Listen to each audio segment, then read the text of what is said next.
মুস্তাফা সাল্লাল্লাহু আলাইহি সাল্লামের প্রতি সংক্ষিপ্ত পেশ করছি।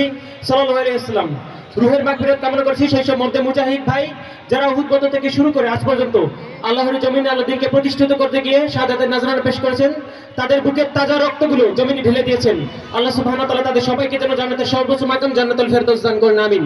সেই সাথে ধৈর্য ধারণ করার তৌফিক দান করুন সেই সকল ভাইদের আজকে যারা হাত হারিয়েছেন, পা হারিয়েছেন, পঙ্গুত্ব বরণ করেছেন, অন্ধ হয়েছেন, আজকে যারা শোষিত, বঞ্চিত, উপেক্ষিত, নির্যাতিত, নিষ্পেষিত, অবহেলিত, আল্লাহ সুবহানাহু ওয়া তাআলা তাদের সবাইকে যেন সবর করার তৌফিক দান করুন, আমিন।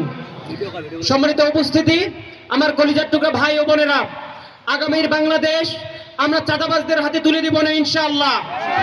আগামীর বাংলাদেশ চুরি, ডাকাতি, ছিনতাই, সুদ, ঘুষ, দুর্নীতি, জিনা, ব্যভিচার, পরকীয়া, ধর্ষণ, চাঁদাবাজি, টেন্ডারবাজি এগুলোর কবর রচনা হবে ইনশাআল্লাহ। আগামীর বাংলাদেশ আমাদের ন্যায় ইনসাফের বাংলাদেশ। আগামীর বাংলাদেশ ওসমান হাদির বাংলাদেশ। আগামীর বাংলাদেশ সততার বাংলাদেশ। আগামীর বাংলাদেশ ভারতীয় আধিপত্যবাদের বিরুদ্ধে বাংলাদেশ।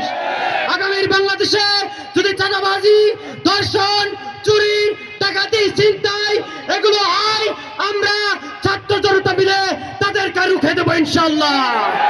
নতুন করে চাঁদাবাজি, ধর্ষণ করতে দেওয়া হবে না ইনশাআল্লাহ। নতুন করে ফ্যাসিবাদ এ বাংলার জমিনে আর ফিরবে না। আওয়ামী লীগ দিল্লি পালিয়েছে, একজন লন্ডন পালিয়েছে, লন্ডন থেকে এসে আমাদেরকে গুপ্ত বলে আমাদের জামাত শিবিরের নেতারা পালাটি ছিল না। দেশে তারা ফাঁসির মঞ্চে গিয়েছে, শাহাদাত বরণ করেছে, পঙ্গুত্ব বরণ করেছে, লন্ডনে পালায়নি, দিল্লিতে পালায়নি, পিন্ডিতে পালায়নি, তারা পালাবে না ইনশাআল্লাহ। দেশের মানুষের সাথে থাকবে সারা জীবন, এ দেশের জন্য মরে যাবে ইনশাআল্লাহ। সততার জন্য, দেশপ্রেম নিয়ে, সততা নিয়ে এ দেশকে গড়বে ইনশাআল্লাহ। তরকাবুল্লাহ জীবন দিবে, দেশের মাটিতে মৃত্যুবরণ করবে, দিল্লি পালাবে না, পিন্ডি পালাবে না, ভারতে পালাবে না ইনশাআল্লাহ। সবাইকে ধন্যবাদ জানিয়ে এবং দুর্নীতিবাজ, চাঁদাবাজ, আধিপত্যবাদ যারা করে তাদেরকে কঠোর হুঁশিয়ারি দিয়ে আমি আমার সংক্ষিপ্ত বক্তব্য এখানেই শেষ করছি। আসসালামু আলাইকুম ওয়া রাহমাতুল্লাহ।